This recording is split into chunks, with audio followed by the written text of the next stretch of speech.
ciência. E o que eu fico mais triste é que enquanto tudo isso está acontecendo, as pessoas estão caminhando para um templo de pedra. Embora tenha lido 1000 vezes na Escritura que o templo somos nós, o Espírito habita em nós, sabendo que o Salvador derrubou aquele templo, que ele não tinha nem onde reclinar a cabeça, quanto mais uma casa, e que isso efetivamente não é casa do nosso Salvador.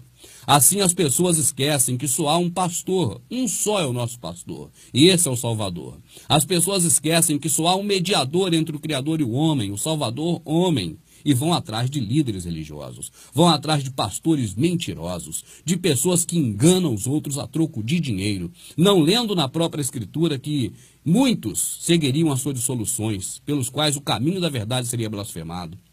Não leram na Escritura que no final dos tempos surgiriam inúmeros falsos profetas e que enganariam a muitos, se possível for, enganariam até os escolhidos. E aí fico triste, porque muitos não são os escolhidos, porque estão se deixando enganar por essas pessoas. Não percebe que não são enganados os que estão no espiritismo, na Umbanda, na Quimbanda, em religiões esotéricas e outras religiões. Não, esses não estão enganados, esses sabem o que estão fazendo. Enganados são os que acham que estão servindo ao nosso Criador, mas servem ao homem. Que Criador é esse que fez o céu, a terra, fez toda essa maravilha e precisa do seu dinheiro para a obra dele continuar? Você não vê que isso não tem lógica? E a Escritura não apoia isso hora nenhuma. Não há nada que possamos fazer por ele hora nenhuma. Que Deus idiota é esse, que gosta que você fique batendo palmas, que fique cantando para ele e ele se alegra em ver você cantar? Esse não é o meu Deus. E eu creio que também não deva ser o seu, porque o meu Criador, aquele que deixou escrito para mim como me conduzir na Escritura, ele diz que ele nunca folgou com essas coisas. O que ele quer é a misericórdia, é o amor ao próximo. Naquele grande dia, ele vai perguntar assim: olha, eu tive fome e você me deu de comer? Eu tive sede e você me deu de beber? E você talvez dirá: não, mas eu estive na igreja, eu obedeci ao homem que você botou para poder eu obedecer, eu cumpri meus votos, eu dei o meu tudo, eu fiz o que eu podia lá pela igreja, eu fiz a sua obra, e ele dirá: apartai-vos de mim, maldito, que eu nunca vos conheci.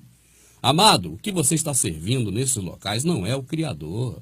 Essas coisas todas estão acontecendo, você está vendo que o fim está próximo. Do jeitinho que estava na Escritura está acontecendo. E nos templos, o que você ouve falar? Prosperidade, o amanhã vai ser melhor do que hoje, você vai ter sua casa, eu te revelo que teu emprego está surgindo. O povo todo indo em busca de coisas materiais. E esses cães gulosos, que Isaías chamou de cães gulosos, disse assim: esses cães são gulosos, são pastores que andam adormecidos, adoram tosquenejar, cada um só pensa em lucrar, cada um se torna pela sua denominação.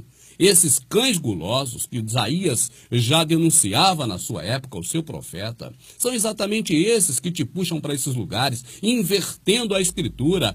Ide e falai é o contrário de vinde e escutai. Você está indo para escutar esses caras. Nessas sinagogas de Satanás está escrito: todo aquele que se diz judeus, tem práticas de judeus, imita judeus e não é judeu, é sinagoga de Satanás. Coisa de templo era coisa de judeu no passado, que naquele templo de Salomão. Os nossos servidores do Salvador mortos nas arenas, crucificados em Roma, atropelados por cavalos, esses que sofreram a vida toda por pregar a verdade e que, pasmem, foram exterminados, num período antes de Constantino, por Diocleciano, foram totalmente exterminados. Esses nunca frequentaram o templo, porque não participavam da safadeza daqueles homens do templo. Mas eles vão dizer: não, Pedro e João entraram no templo, sim, entraram. E no mesmo dia que eles disseram para aquele cara: não tem ouro nem prata, e que ele subiu no templo, eles pregaram. Quase 5.000 almas reconheceram que aquele lixo não servia para nada e saíram da denominação daquele povo.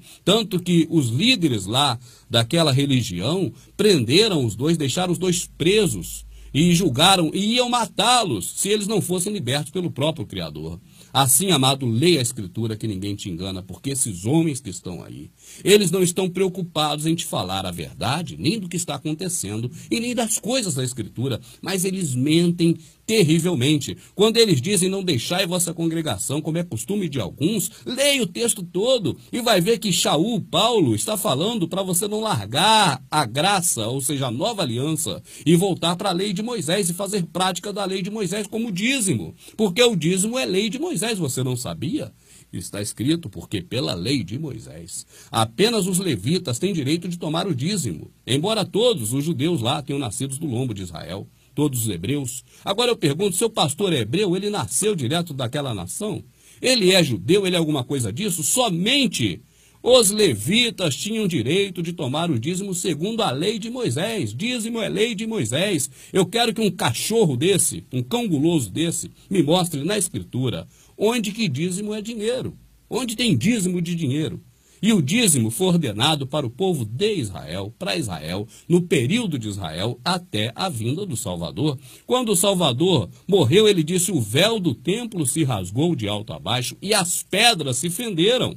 Mas esses cães gulosos só lê a primeira parte, dizendo que o véu se rasgou, não falam que as pedras se fenderam, para não derrubar o templo deles, onde eles te arrecadam muito dinheiro. Assista os nossos DVDs, meu amado. Você vai conhecer muito mais coisas de acordo com o que está escrito, e não com o que esses cães gulosos te ensinam, esses que são mais terríveis que a Globo, que te manipula, que te engana, porque a Globo acaba com a sua vida terrena, esses caras acabam com a vida espiritual. Esses são mais terríveis que os Illuminati colocam satélite para cair na tua cabeça, mas estes te jogam de cabeça no buraco, com seu entendimento ficando cauterizado, mente cauterizada, lavagem cerebral, extorquem teu dinheiro. Esses são mais terríveis que o diabo. Porque o próprio Satanás, quando esteve no deserto, ele sugeriu ao Salvador que se atirasse lá embaixo. Mas esses homens, na época do Salvador, pegaram o Salvador dentro da sinagoga, arrastaram até um alto do monte e tentaram jogar o Salvador lá de cima até embaixo. Só não conseguiram, a Escritura diz que é porque não era chegada a hora. Assim eles demonstram que são piores que Satanás. Qualquer hora, quando eles caírem nas garras de Satanás, eu temo de saber o que Satanás fará com esses homens, porque eles têm mentido muito, colocado muito a culpa no Satanás e feito coisas piores do que os próprios Satanás.